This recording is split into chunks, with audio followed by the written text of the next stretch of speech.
All right. Well, hi everyone. I hope you're having a great day.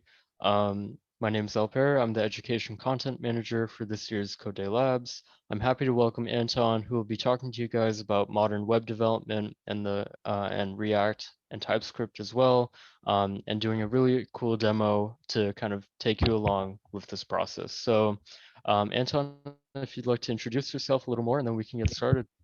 Sure. Yeah. Hey, everyone. I hope you're doing well. I I'm a junior in college, and I've been doing a lot of web development for a couple of years now. But I guess more pertinent to where you're at right now, my connection to CodeDay is I was the CodeDay Chicago regional manager for a while. CodeDay Chicago is kind of no more. Hopefully, it'll come back at some point. But I had a good time working with organizations. So really excited that more people are still getting involved, and I hope you guys are working on cool projects. So before we start, I want to make sure that everyone has access to the Google Doc, because that you will need that for the workshop. The way I'm going to structure this is I'm going to code up a demo, but I'm hoping that I will be able to go at a pace that allows you to code along. So if you I guess there's this poll. So do this poll, but after that, if you could go to the Google Doc and click on the starter code link, it'll take you to a site that lets you code in the stack that we'll be using. So I By the want to make way, sure everyone does that before we the begin. Google The Google Doc is in the announcements channel on our CodeDay Labs Slack, so please go and click that. Sorry, Anton. No worries.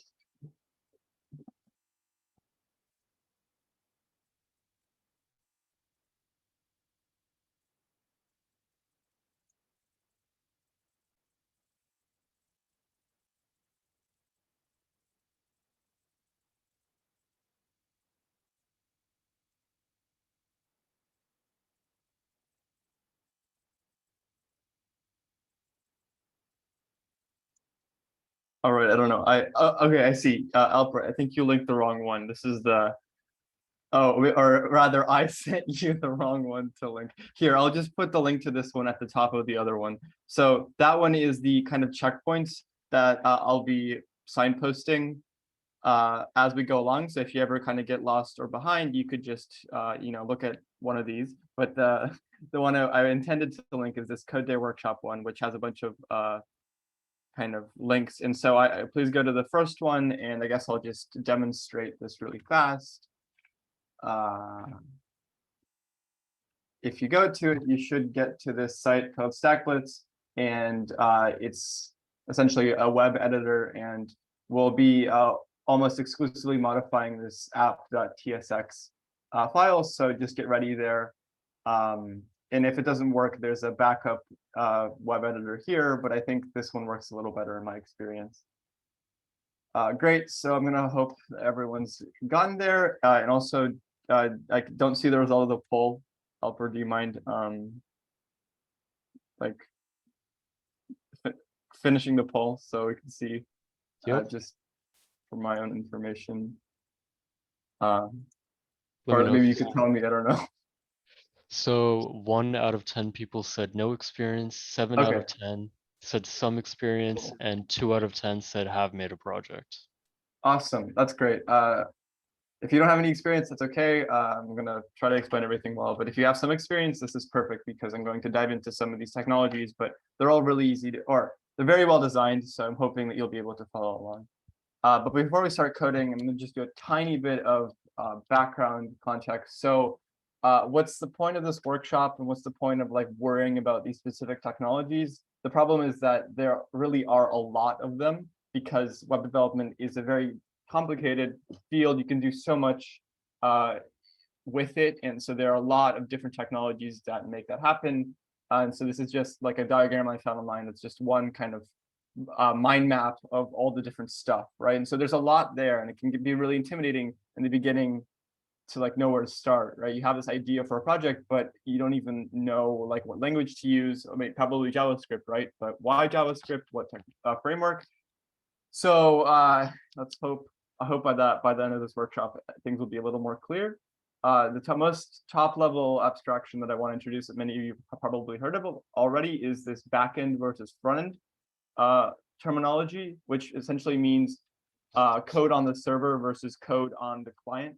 So when you go to the website on your browser sends us a request to the server, and some code on the server has to run to send back the HTML page. And then the script that's on that HTML page is what's referred to as the front end. So that's in the case of JavaScript, that's most often going to be code that's modifying HTML and making the web page responsive, like logging you in, showing you lists of things. And then the backend code is the code that's serving this content, doing authentication, interacting with the database. So backend sucks. I had an emoji here, but it's not showing for some reason. So just trust me that writing on the backend is not so much fun, especially in the beginning, because it's a lot of boilerplate. What that essentially means it's a lot of copying and pasting the same type of code, because the logic is pretty simple. You just want to do the same stuff. You want to access the database, you want to send the page, authenticate the user, but it's still like things you have to write. So often it's just like repeating the same standard set of core components. So but at the same time, the backend is really important. You can't really do anything interesting. Like you can't store data between requests between different users without a backend. So the solution is something known as backend as a service, or like a website that essentially handles all that for you. In this case, we're going to be using Firebase. And so this is one last piece of setup that I'm going to have to ask you to do. And I've included a bunch of images at the bottom of the CodeDay doc that will guide you through exactly what all the buttons are that you need to press. But I'm just going to do it on this presentation too. So everyone, please navigate to firebase.com. You need to have a Google account. If you don't have a Google account in 2022, you should get one. Otherwise, click Get Started. And then it will ask you to create a project, and it's all completely free, and you don't need to enter any payment information. So don't be intimidated. So you'll enter your project name as per the screenshot here. You can name it anything, and then once you enter your project name, it'll take you to like the project homepage. So let's just set that as our checkpoint. So please, everyone, go make a project and navigate to this project overview page. Mine looks a little different because I've already made my project, but it should be pretty simple. And why are we doing this? Because again, I want this to be interactive, and I want you to go finish this workshop with some actual code that you can keep writing or keep iterating on for your projects. Or, maybe not for labs, but at some point. Firebase is just like a good skill to know. So I'm going to give you like 30 seconds to get to this page. It should look like that. I probably can't see my cursor, so what I'm doing is useless, but it should look like the get started by adding Firebase to your app. And then if you want to go ahead, click on that like code button, circle button. Really wish I could show you what I'm talking about, and then it'll ask you to register the app, call it web, and then it will take you to a screen that shows you a bunch of code. And then let's get there. I'm going to see if I can pull that up on mine. Anton, sorry to interrupt. We see your cursor, by the way. Okay. So it's okay. Cool. Yeah. That's great. So maybe a little more clearer, but essentially you want to end up with this code. You want to copy it. So that's the code that will allow us to communicate with Firebase. Yours should look different.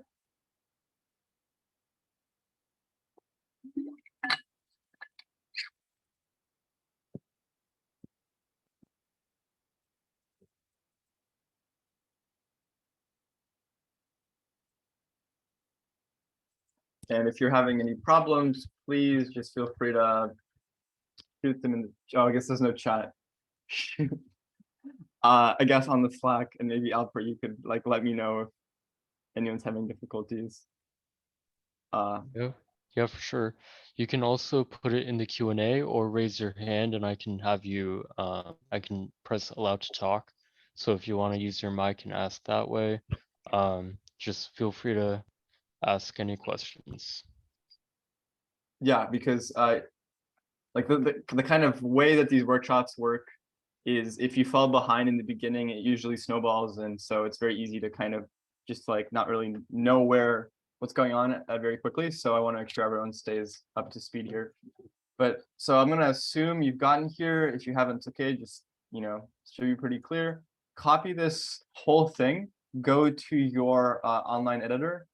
Go to firebase.ts. It's this file, and then replace this comment with the code. Oh God, no, wait, I'm being dumb. You want to copy these keys. So you want to copy these keys and put them in your object. The reason is there's this one additional field that we want to have. So I guess you'll have to add a comma, but the goal is to end up with this kind of configuration object. So it's just this plus the database URL field. So that's the goal, and then I guess I'll just move on because I don't want to get started. One more thing you'll have to do. This is actually the last thing I promise. Is up to now you've initialized Firebase, but you haven't actually added the database service. So you want to go to real-time database over here. Click on again. Yours will look different, but there's going to be a create database button. Click that. Start it in test mode, so we don't have to write additional code to authenticate you, and then finally, you will get to this page, copy this link, and paste it into the database URL value. And then you're done. Now, after you do that last step, you will be all set up to use Firebase.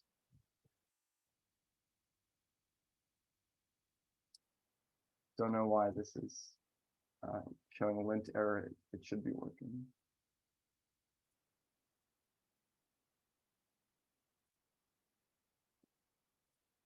So, okay, I'm going to give everyone, or actually, while you're doing that, there's one last thing background I want to talk about, and that's just that kind of the nature of Firebase, and specifically, Firebase, I think, is, pretty intuitive. It's like this site that Google provides that essentially gives you, handles all the backend stuff, so you can just call certain functions from your JavaScript. It's a bit like magic, but it gets the job done. What is slightly less intuitive that is important to understand is how the Firebase database works. So you may know about MySQL, SQL databases, which are traditionally kind of just you can think of as like giant spreadsheets, right? They have rows and columns, and you can't really have nested data. So if you want to create multiple different like objects within objects, like a user with another object, I don't know, I can't think of examples on the fly. You'll have to make multiple different tables. Firebase is what's called a NoSQL database, which means it's much more flexible. This is the image here is just a screenshot of the database that I ended up with at the end of just testing this project. And as you can see, it's super nested and very permissive. So essentially, the way it works is all you have to do is you have to give it a path. So if you want to like modify this click count, one of these values, you just say /click count /key, and then you modify that. And you'll see what I'm talking about in more detail when we actually write that code. But I guess it's just important early on to understand that the database we're working here is very nested, kind of weird, but it makes it really easy to work with. Anton, So sorry to interrupt. Can we go over the last part of the Firebase setup again? Someone in the chat is asking. sure. So that's the database part. I believe so, yeah. Yeah, so you want to go to, back to this kind of home page. On the left, there's a menu of different project shortcuts. You go to real-time database, and then you have to click there's an add database button here. That looks like that, create database. And so you just want to create that database.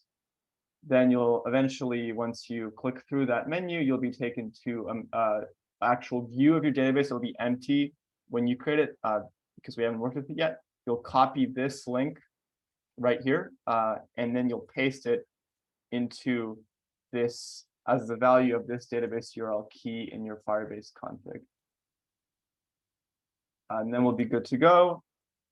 And I think I'm going to start rolling with some code, if that's okay with you.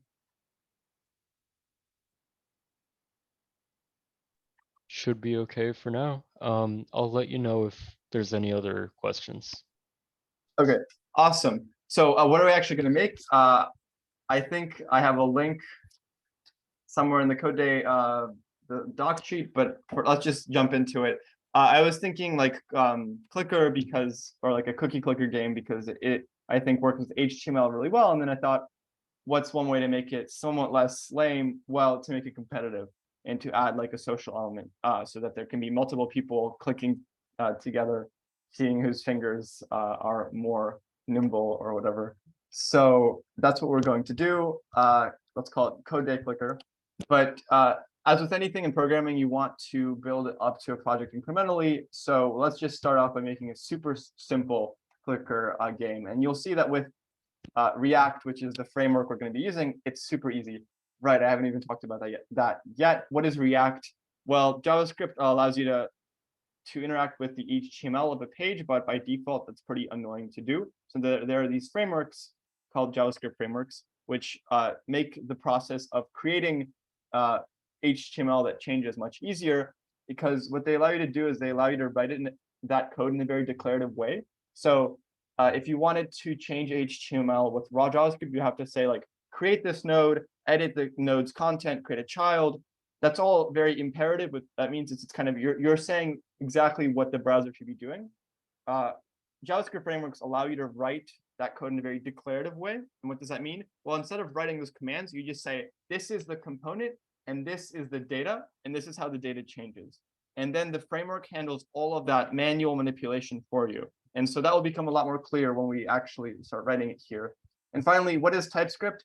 Actually, after I finished writing up this project, I realized that you don't get to see TypeScript's capability very much here, but it's still active. And it essentially just adds types to JavaScript and makes errors a lot easier to catch. So if you like notice that some things are a little different from regular JavaScript, that's because we're using TypeScript. I always recommend using it no matter what. It's just a really good habit to get into. So let's start coding. What are we doing? We want to make a clicker. So there's going to be a button. You click it, and it shows you how many times you've clicked it. That's Cookie Clicker 101. So what should we be thinking? Well, okay, we have this component. I really want to zoom in. Let me see if I can do that. I can. Awesome. So too much. The way that React works is, as I said, it lets you break your web page up into what are called components. The components are just functions that return HTML. And as you can see here, we're able to write this HTML inside of JavaScript because technically we're using a variant of JavaScript, or in this case, TypeScript, called JSX or TSX. You don't actually have to worry about how that works. You just have to know that in this weird JavaScript version of JavaScript, you can literally like, I'm going to be using my editor, right? Okay. It's going to look a little different, but this works better for me. Hopefully you can see it. You can literally write HTML as values. So this works. And then the point is eventually you want to return one of these HTML values. As you can see, it makes interfacing HTML and JavaScript super easy, really good to use. So with nothing else, what you should start to think is, all right, these components make generating HTML kind of easy, I guess, right? They let you use variables. You can perform complicated calculations within JavaScript. This is a really complicated calculation.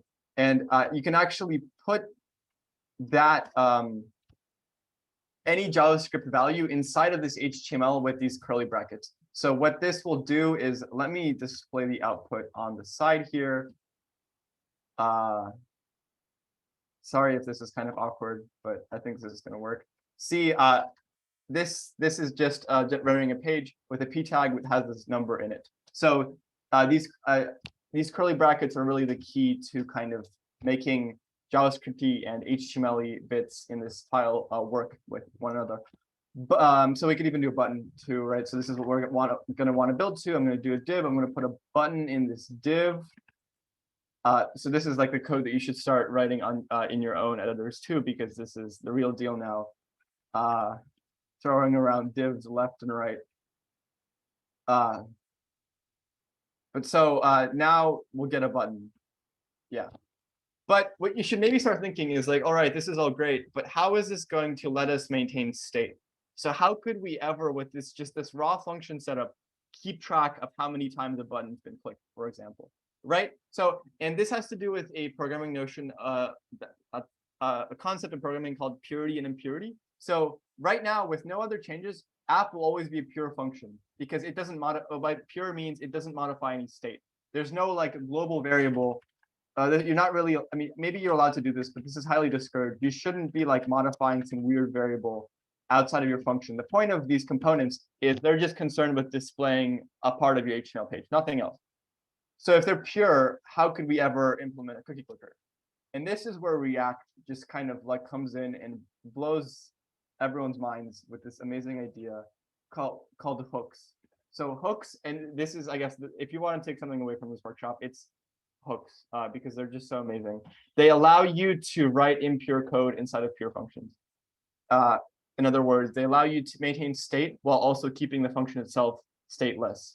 It's kind of paradoxical. How does that work? Well, it all comes down to this most bare bones hook. There's many of them, but this is the one we're going to cover here, called use state. And so we just copy this down, or count, set count. So what's going on here? Use state is a function that accepts an initial state. So if we've isolated a state variable that we care about, like in this case, just the number of times that this cookie button has been clicked, or I guess it should say CodeDay if we're making CodeDay clicker. We've isolated this bit of state, this bit of variable that will change in between what calls of this app component that normally we wouldn't be able to keep track of. And then, so we call useState on it, and what useState does is it returns two different things. And the reason we have this weird bracket syntax here is because useState just returns an array of these two things. And this is called array destructuring. It's a way of in JavaScript, it's a way of saying, assign this first element to the variable count, assign the second element to the variable use count. So maybe you could think of like, when we call a useState, it will return like 0 and then some kind of function. And what we're doing is we're saying, hey, JavaScript, let's set count equal to 0. Let's set count equal to that function. That's what's going on in this case. But this is just a prettier syntax for doing that. So now count will always represent the actual state value. So let's just using that bracket thing that I just talked about, let's put count inside of our code here, and you should see that it spits out 0. That's the initial state we passed it. So now you can think of it as there's this component, and then we've like attached a state variable to it, which initially has the value 0, and so we're displaying it here. So still no cookie clicker. If you click CodeDay, nothing, or CodeDay clicker, if you click it, nothing happens. But that's where this second function comes in. This is what's really cool. When you call this second function, it somehow magically will modify count, and then it will rerun this whole function and regenerate the HTML. So you can see how this works by just writing set count immediately. Let's set it to 1. And then unsurprisingly, I really hope this is what, oh yeah, you can't do that. What's happening here is you set it, and then it immediately re-renders the app, which calls this function again, it re-renders, and so this is an infinite loop essentially. Just trust me that when you do this, it will modify the state variable, and you'll see how in just a second. That was kind of awkward. Moving on. How does it work? How are we actually going to use it? Well, just so hopefully you've wrapped your head around useState a little bit. Let's see how it works in practice. We want to modify this count variable when the user clicks CodeDay, right? That's, goddammit. That's how a cookie clicker or CodeDay clicker works. And so what we need to do is we need a way to say, hey, JavaScript, when this button is pressed, do something. And that's with this onClick attribute. If you are familiar with HTML, this should be nothing new. Actually, let's just define a function here. And so I'm using the lambda syntax, which is just a kind of quicker way to define a function. You could also do on click, so that this is kind of a standard way of writing a function. This is the faster way. I guess I'll just go with the standard way. And then you pass it to this HTML element. And so maybe if you're coming from HTML, you will remember that like in HTML, so imagine that we're just editing like a index.html file. You can do like on click equals a string, and then you put a JavaScript function name here. But you could really put any string here, and like it's much more decoupled. Well, thanks to JSX and React, we're actually passing the function itself into the attribute. So much less error prone. So what this will do is it will call this onClick function whenever this button is clicked. And now I can finally demonstrate how setCount works, because inside of this onClick function, we can call this setCount function without causing an infinite loop. So now what I'm saying is onClick set this count variable to 5. So voila. Now when I go here, I load the page at first it's 0 because initially count is 0. I click on click, it's 5. Great. So now a challenge, how do you make it so that it doesn't set it to 5, but it sets it to the next higher number? So that, like when you click CodeDay, it just keeps increasing that number. The answer is in the CodeDay checkpoints files, so don't look at that unless you want to skip forward. But I'm going to give people like 5 minutes to just wrap your heads around this, because I know I went really fast and this is a really new concept. But before that, let me just do a high-level overview again. So this function is a component, what's known as a component in React. It's an isolated bit of your HTML page. Normally it's pure, normally it just displays HTML, it can't modify any variables, but thanks to what's called a hook, called useState, also provided by React, you can introduce a local state variable and a way of modifying it. And so first we just use that local state variable by ignoring the setCount function, and just displaying count, which is great, except that still isn't very useful. So we wired in the setCount function by calling it whenever the user clicks the button. And so now we have the beginnings of a stateful dynamic application. Super cool stuff. I'll give you a couple minutes just like to maybe go through this code again, see line by line, like what is this line doing? Why are we defining this function? And then finally, what's going on with this HTML we are generating? And if anyone has any questions or comments, feedback, now is also a great time to send that over.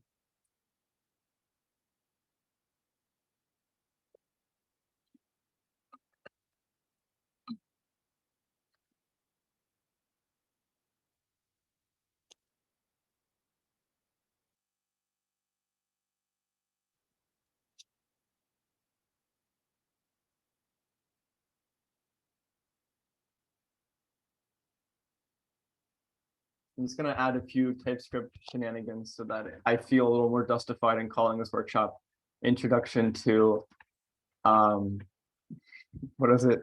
React and TypeScript. So if you want to try to figure out what these things mean, go for it.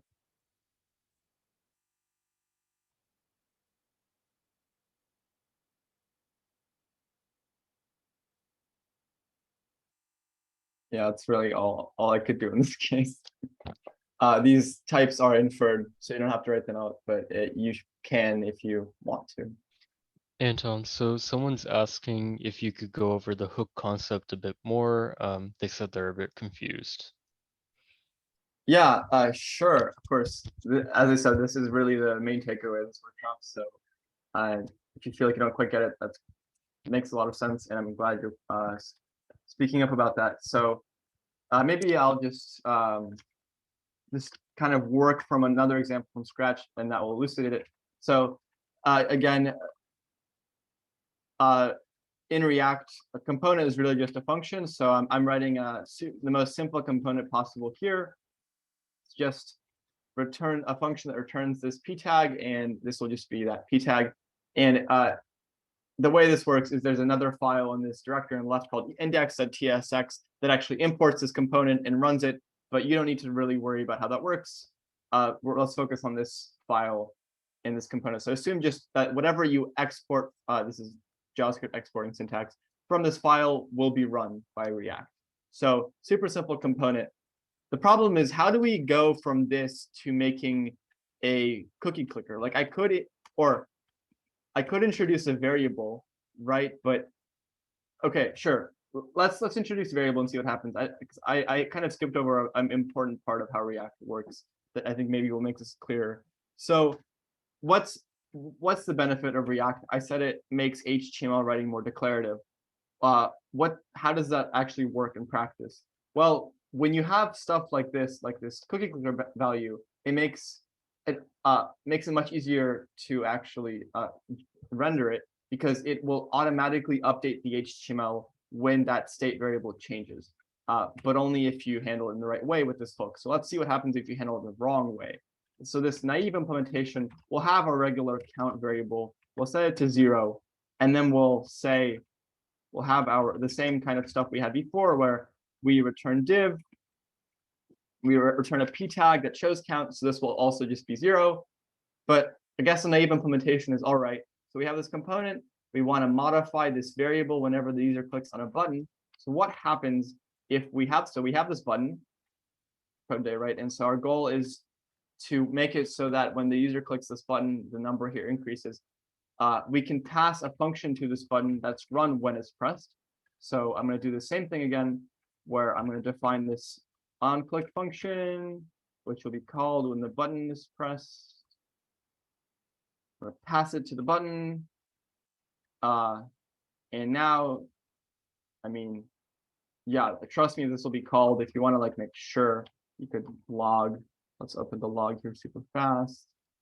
So whenever sorry. See, console.log should be your best friend whenever you want to see how your code is working. So see, I'm just making sure that yes, when I press this button, this function is run. So cool. Moving on, the naive implementation is, what if we just increase count here with like no weird hooks, none of that? Will this work? No, it doesn't. And why? Because if you think about it, like React runs this function, and every single time it runs this function, it sets count to 0, and then it renders that. And you could, like, and this will get executed, but React's already rendered your component.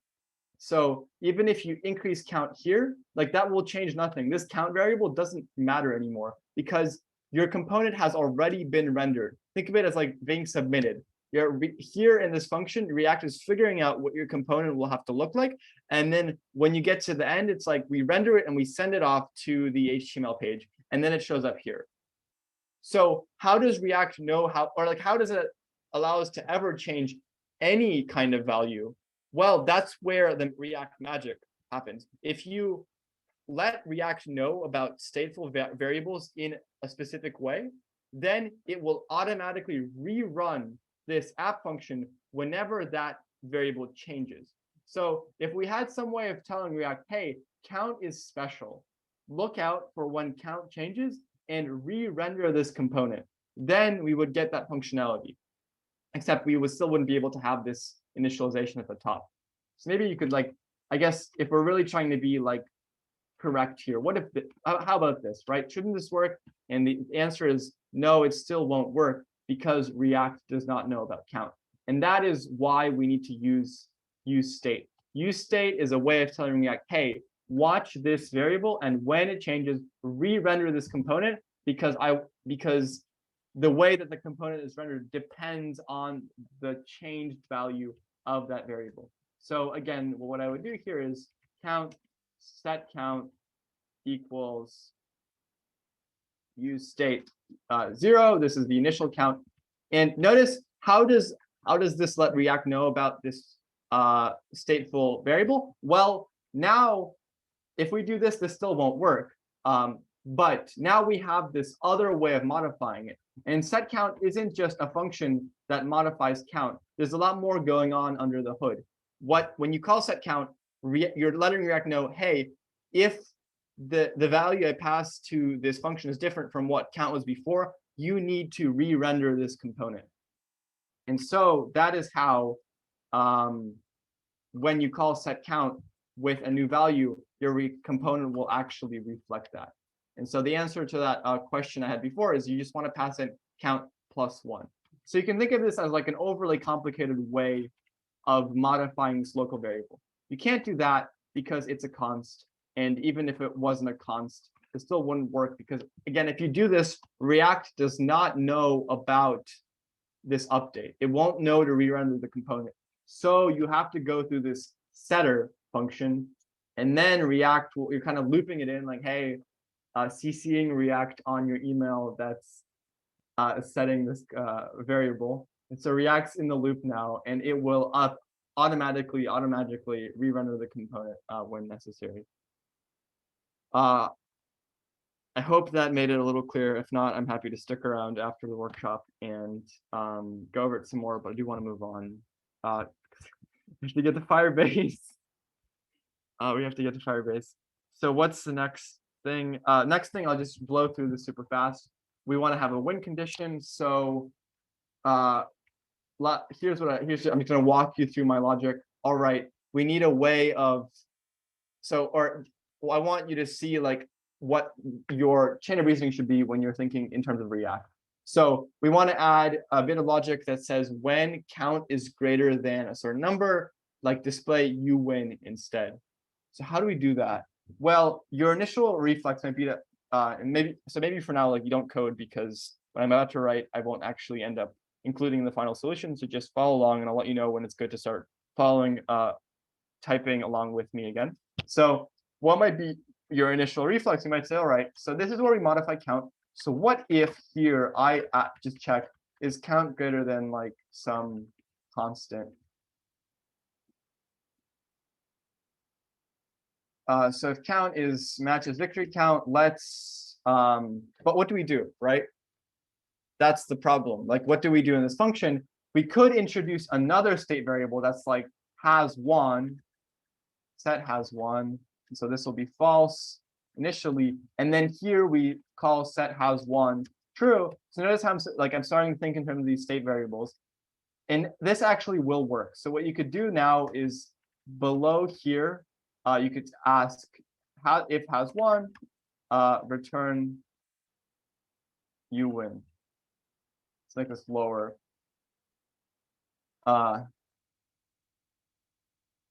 So one way is to do it and use another state variable. But why can't we just like move this code in here? So maybe again, you're being kind of skeptical. You're saying, hey, this React stuff is introducing a lot of weird overhead. Why not just return this immediately? This HTML immediately? Well, that won't work. And why? Probably, is this related or not? That is related. So there's some kind of error. So it won't work. Oh, okay, wait, no, never mind. There's no error, but it won't work, trust me. See, I'm increasing it past the limit. And the reason is that this is a callback.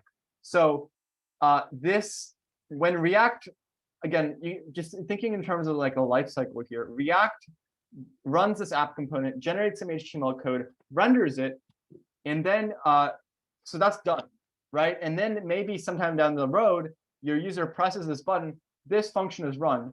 But by that time, it's already been rendered. So no matter what you return from this function, you won't be able to change the actual thing that's showing up in the user browser unless you tell React, hey, like there's been a change. And that is what this state variable is for. So introducing another state variable works, but the optimal solution, in my opinion, is you don't actually need another state variable because down here, when it comes to actually rendering HTML, you could just also ask, is the count high enough? Then just return this other HTML.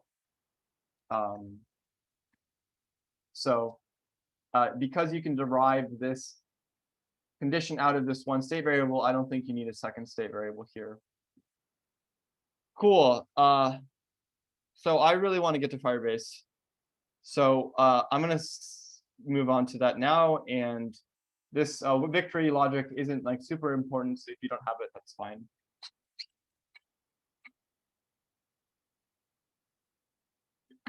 So Firebase, right?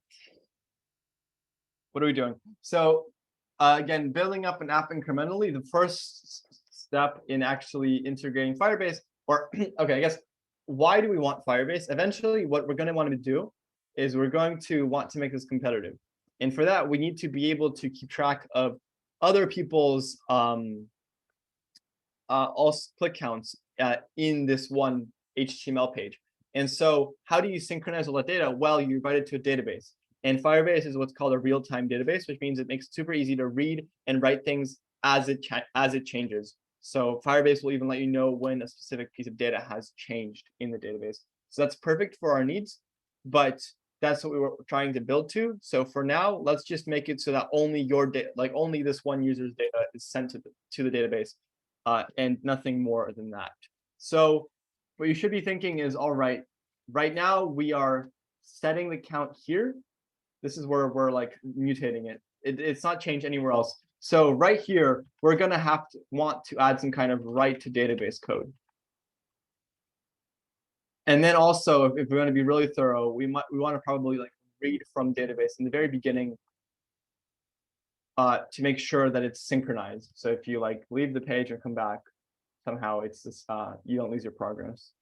But let's just write to database for now. So to use Firebase, we're going to want to import a couple, or just one function for now, and that's ref. So let's import ref. And this is where you should start following along if you feel like it. And so all of reading and writing to Firebase, that's okay. It exists. All the reading and writing to Firebase happens in terms of these refs. And so the way you can think of it as a ref is just a way of specifying like a path in your database. So if you remember that image I showed before, your database, Firebase database, has like theoretically a lot of flexibility. So all you need to do is you need to pass a certain kind of path in that database that and that path specifies here is what point in this giant document that we care about right now.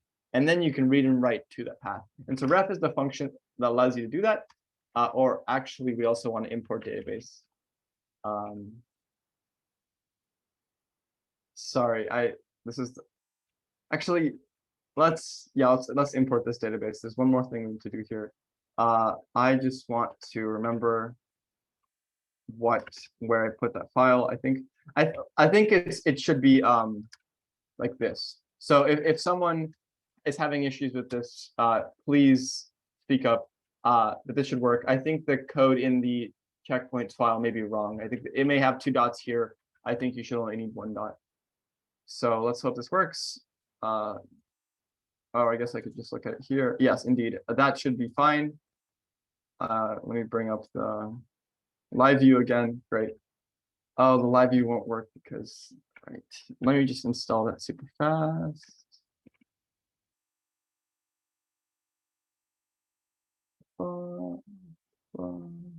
Not fine. Actually, I think this should be fine. So you need, whenever you call ref, you need to pass this database import as its first argument, and then you pass the actual path. So for now, let's just set the path to be something super simple. So maybe like count. And so the way you can think of that is this path just refers to the top level count key in the database. So you don't even have to worry about what that means now. Just trust me, that works. Let me see why it's not working. Firebase.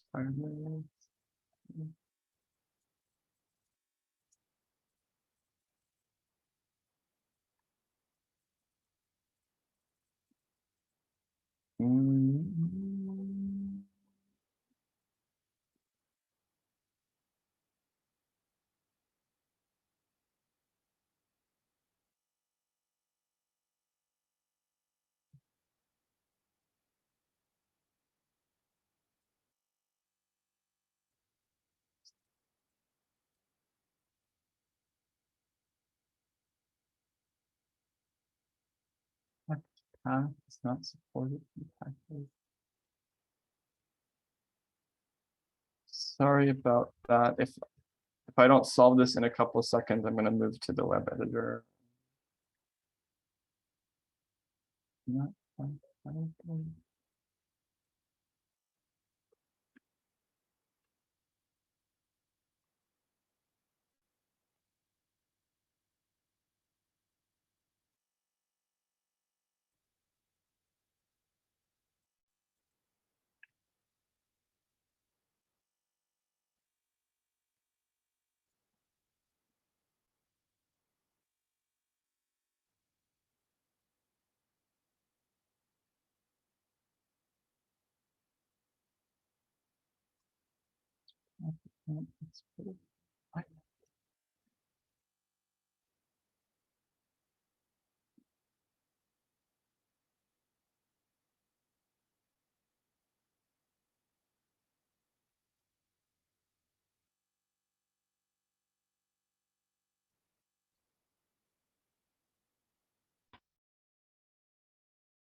Okay, I don't know what the problem is, so I'm just going to move to using the editor that you all have been using.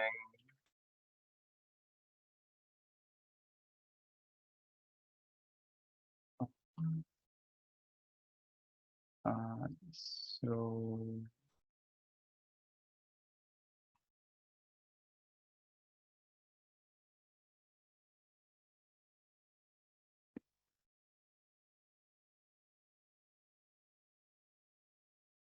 and will this work?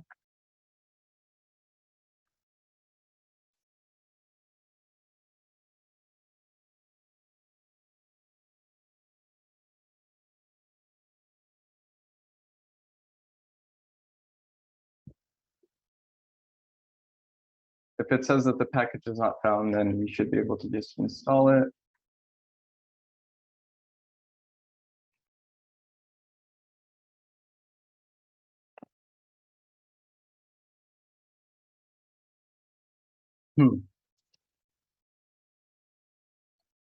It's really not working, huh?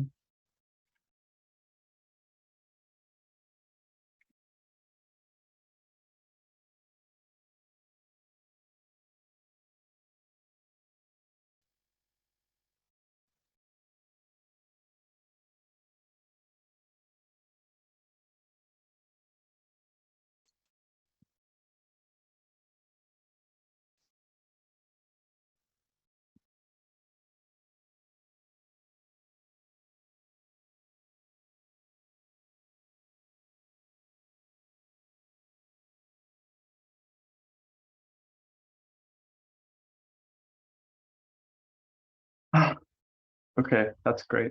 So it's not I was importing from the wrong place. Sorry about that. It's not importing from Firebase, it's importing from Firebase/database. Yeah, okay, that's my bad. Sorry that I just got sidetracked for a bit there. So it goes. So, okay, where were we before that embarrassing side path?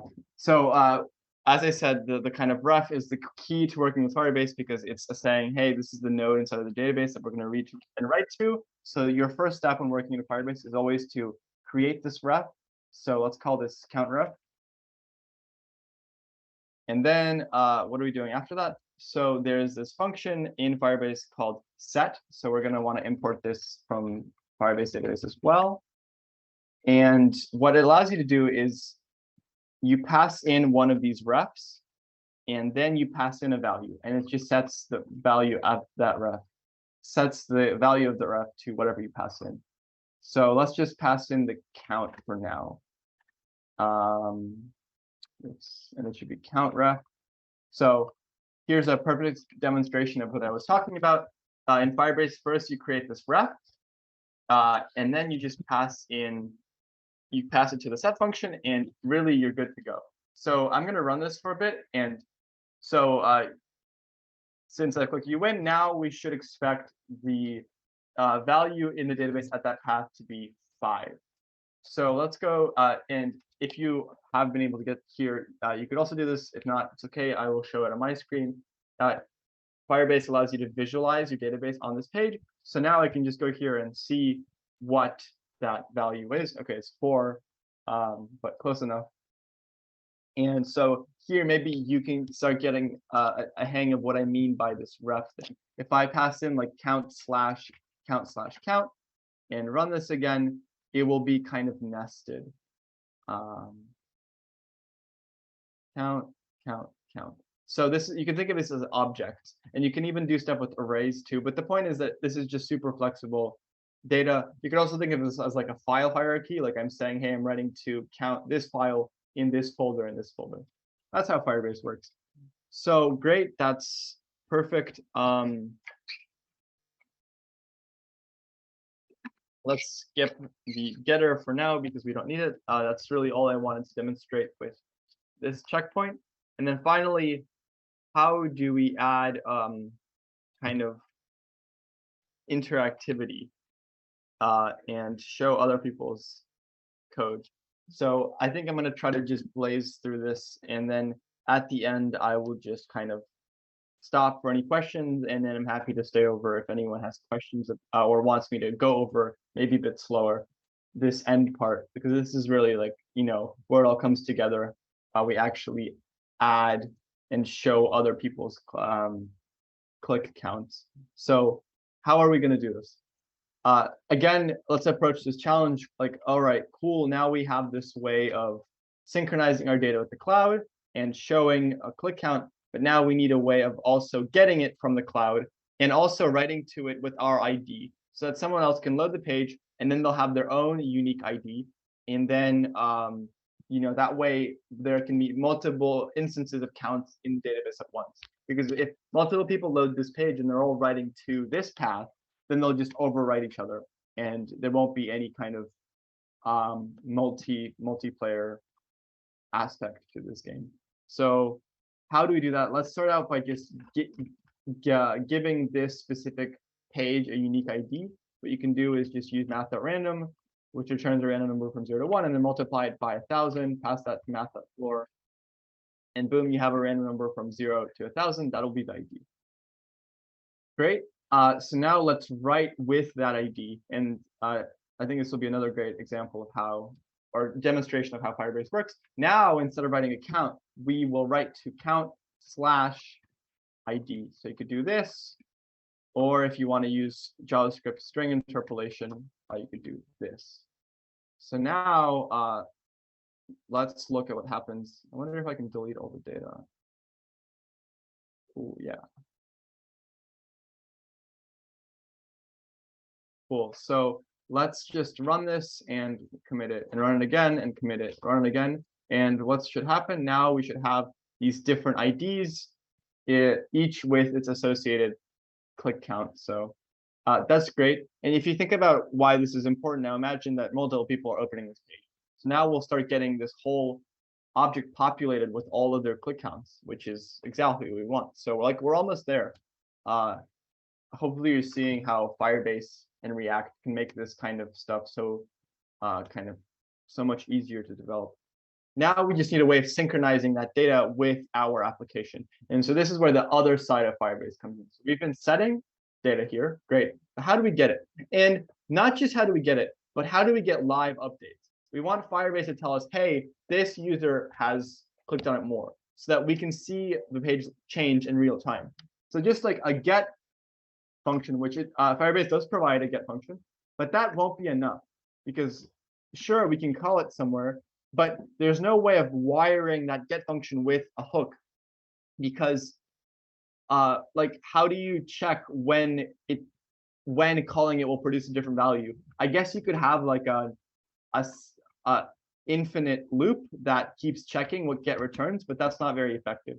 So Firebase provides a much better solution, which is called I should know this. On value. And so on value accepts a ref, and then it also, so we're still care about let's just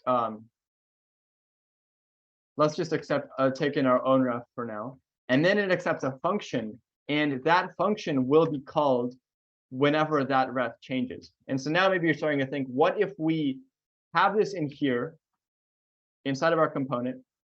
Sorry, this is getting a bit busy. So we've initialized this hook. What if we have this onValue call, and then we call setCount inside of that function? So I think now we're onto something, because with that, you will now be updating React's local state whenever Firebase's state changes. And actually, it's not, you need an extra line here. This is called a snapshot, and then to get the actual value, you need to do. There you go. So val. That's the method name. So this actually will not work even for only ours. It will cause an error. And that's because typically you can't, again, this kind of will cause something like an infinite loop just due to the way that React works. You don't really want to register, call these like state registration functions at top level. So what do we do with this? We actually need to use another hook type called useEffect, which allows you to run code essentially only once.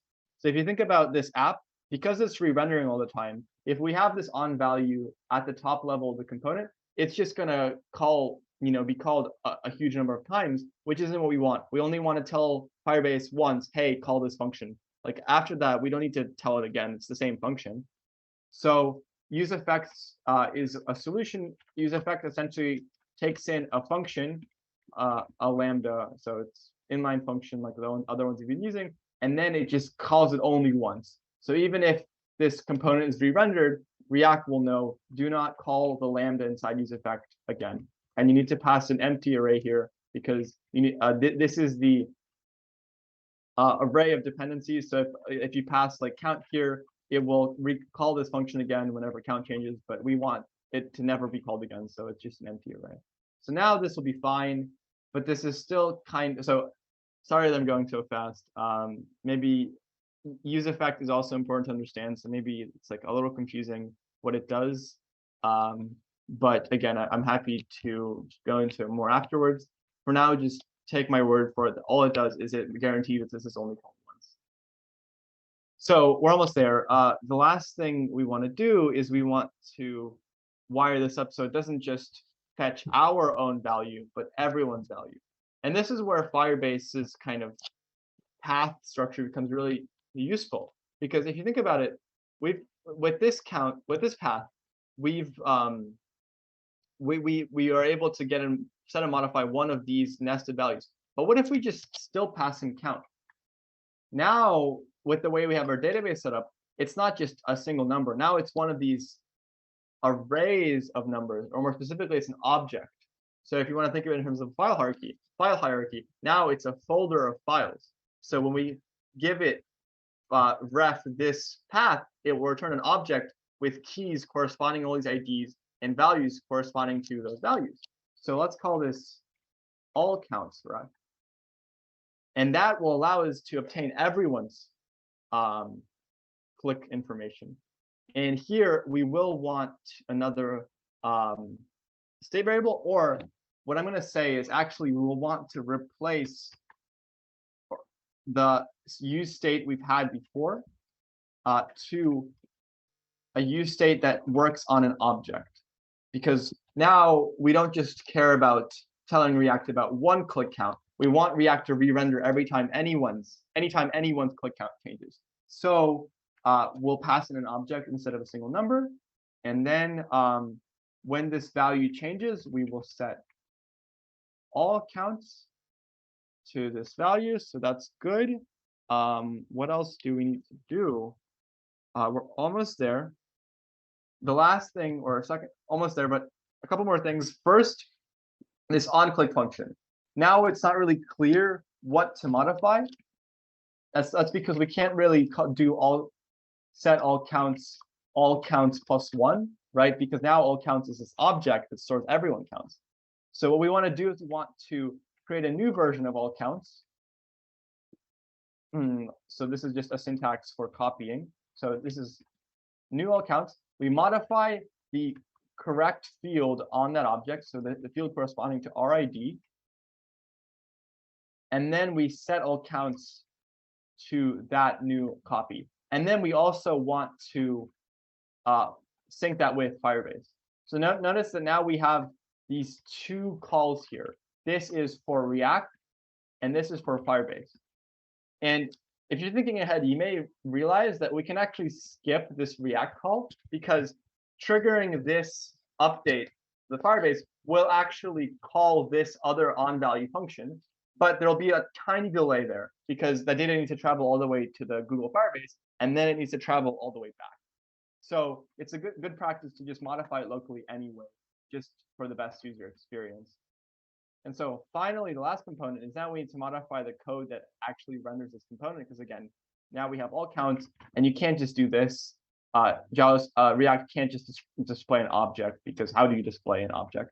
Instead, you need some code, and I'm going to just go ahead and copy this from what I had, because this is a bit of like kind of, it's a little slightly more complicated, but this is a way of iterating through every part of the object and generating a div, or in this case, a p tag for it. So it's like, it looks complicated. It's actually not that bad at all. But for the sake of this workshop, I think I want to skip over it, just because this isn't super important. This is just has to do with how we display the HTML. And if you want to like spend some time afterwards trying to figure out what this is doing, then I think that would be great.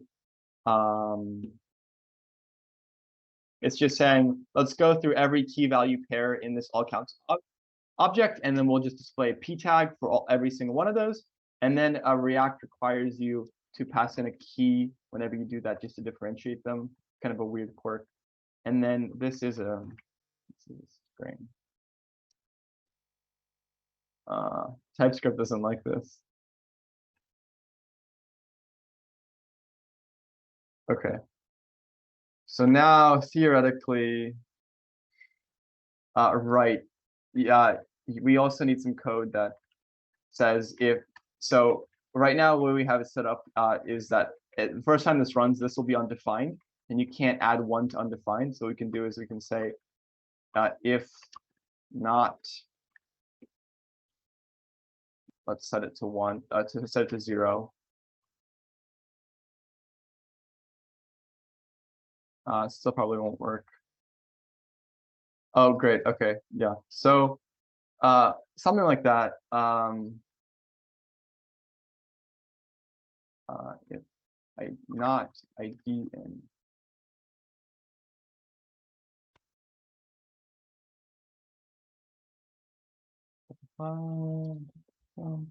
Let's see. What is it saying? This is null. Why is it null?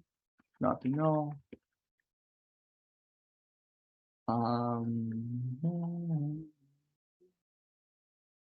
This is null. Oh, it should be, this should be all counts direct, not count.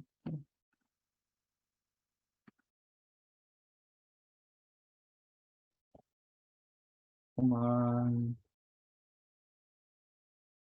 And then for thoroughness, we can also display the ID of each user next to their click count. So this is the ID. Oh god. This is the click count. So I think so. It's unclear what our ID is, but now that this user has joined, see there's a new one. So a way to make this better is to display. I'm gonna make this change in a second, but essentially we're done. There's like obviously a lot of things to improve here, but we've created an app that synchronizes multiple people's data. So I guess I'll open it for a very late Q&A, and afterwards I might make a couple of more improvements, and then we're done.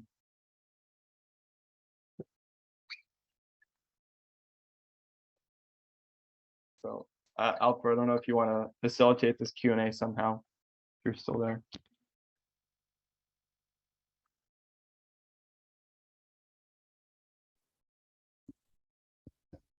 Sorry, Anton, what was the question? Do you want to facilitate this Q&A somehow? Yeah, sure. If anyone has any questions, please feel free to ask. We'll answer them one at a time.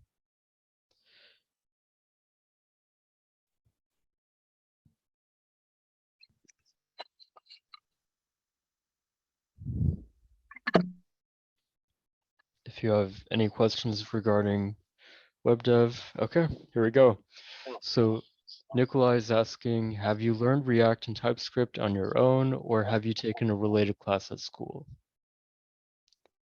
I kind of learned it on my own, but I learned it gradually. So it's not like I just sat down one day and I was like, I'm going to learn React. I just started coding in Python and then eventually went to web development. I think I just somehow like picked up these frameworks. So I guess, I think it's always good to learn this stuff based on actual projects. So it feels motivated. So maybe I think I wanted to make like a website for like tracking CTA, which is the public transit system here in Chicago system. So I just kind of had to like look for a framework for that. And I went through a couple, but eventually I came to React. And I think by the time I came to React, I was like pretty comfortable because they're all pretty much this component system, just small changes or differences here and there. React is the only one with this hooks system, which I think is really neat. So I guess what I would say is like, if your school offers a class on it, like that's great, take that. Otherwise, find a project that you feel passionate about, like a cookie clicker could be a great candidate. Competitive cookie clicker. I was thinking like there's so much you could do with this. You could have it so that, all right, everyone needs to get to 100, but once you get to 20, you can like buy an upgrade that lets you decrease other people's counts so that it does become kind of competitive. It's like you could either focus entirely on just getting to 100, or you could sacrifice some of your clicks to instead hurt other players. So real strategy involved there. Anyway, I would really recommend finding a project that would require to use a framework if you really want to learn it well. Yeah, for sure. Are there any other questions? So, while we're waiting for some more, what would you say was your greatest challenge on your kind of path to learning these frameworks? Like not only React, but the whole modern web development stack. As I said, I think it can be pretty intimidating, just because there's so much going on. But I think it's just important to remember that these things are really well designed, and usually it's, even if it looks like a lot on the surface, really, even after like an hour or half an hour of just reading the documentation, you'll usually like cover most of it. This isn't like math where you need to spend years upon years like diving deeper and deeper down the rabbit hole of a specific concept. Like, so I think it can always be a pretty reassuring thought when you're diving into new technology. Like, all right, there's a lot of these new concepts, but you can be pretty confident that you will get through most of them very quickly. So just go for it. Believe in yourself. I think that's a general rule that works a lot. In programming, but in life in general, like don't let your lack of belief in yourself become an obstacle that only perpetuates itself.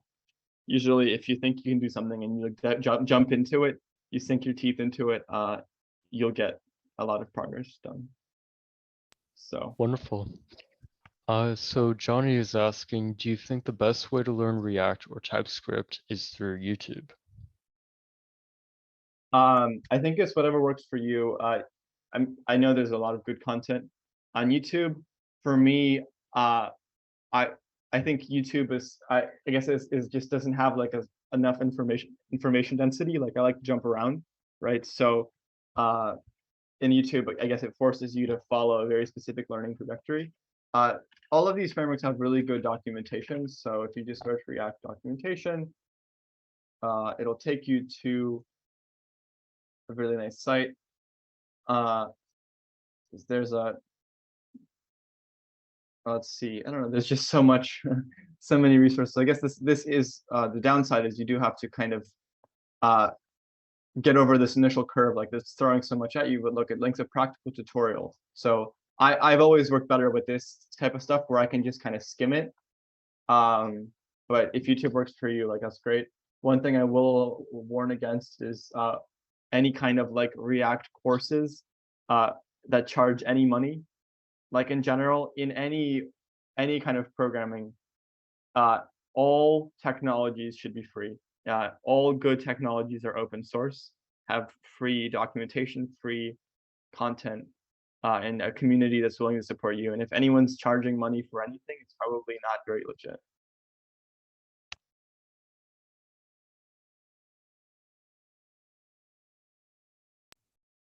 Great, thank I guess you. I'll copy this to the doc. Yeah. Nikolai is asking, I have a project in mind that would involve API calls like HTTP, GET, POST requests. What technologies would you suggest to have a look at? Sure. Well, so going back to this idea of front end and back end, if you want an API, then you need you will need to work with it both on the front end and back end because an API is a bridge between the server and the client. So on the front end, you usually don't need that many additional technologies because the browser provides kind of an API for making HTTP requests. It's nice to use. It's called Fetch. There's also a library called Axios, but I found that kind of it's not really necessary. I guess you could if you want to look into it. But Fetch usually gets the job done. The more difficult thing on the front end is stuff like React. So like once you obtain this data, how do you display it? How do you update your application? And one thing that if you do want to stick with React and hooks especially, one kind of library that I've been looking at recently that integrates with hooks really well, because again, I really love hooks now, is this thing. They always like nowadays all web technologies have to have like this AAA homepage that just is almost like you're buying a sports car. But anyway, it provides this nice function called use query, which allows you to pass in a query and then it like does caching and stuff. So that's cool if you want to like really do advanced front end API stuff, but it's not completely unnecessary. As for the backend is like I think the main question here, right? Because when you write an API, you need to write a whole backend that supports it. So you could either go for doing one of these backends as a service type things like Firebase. I think Firebase is great. If you can stick with it, it'll make your development process a lot easier. If you don't, then you might want to look into a backend framework. If you want to stick with JavaScript, Nest.js is a good tool. It's more feature complete than Express.js. If you want to use Python, like Flask, Django is good. If you want to use Scala, the Play framework is good. But as I said, I would really recommend using a full-fledged framework if you can get away with just using Firebase at first.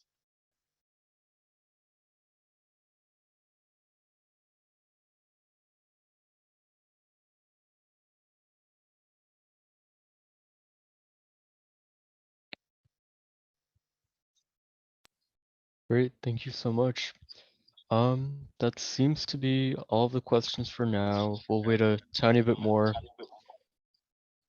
to see if we Okay, get some great. more, but yeah. So I just want to a few finishing touches. In this application, we only made one component, which I called app. But the point of React is that ideally you want more than one. So here's one example of why that is useful. Right now, like there's no display of what your ID is. So what if we just want like the ID to be above everything else?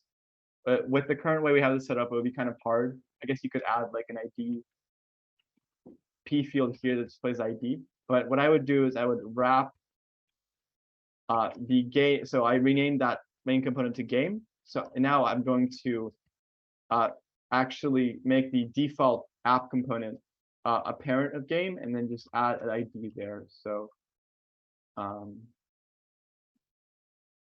now it should display your ID. And finally, one thing I would also like to mention is just if you want to persist data on the client, local storage is a really good solution. It allows you to store data in the browser's cache, or I don't know, memory or something. Anyway, so right now, every time you reload the page, your ID will be different. But if you use local storage, you could set item. You could say, let's actually try to retrieve ID from the local storage, and you just have to give it a key like Firebase. And then if it didn't find ID, let's generate it, and then let's actually set it.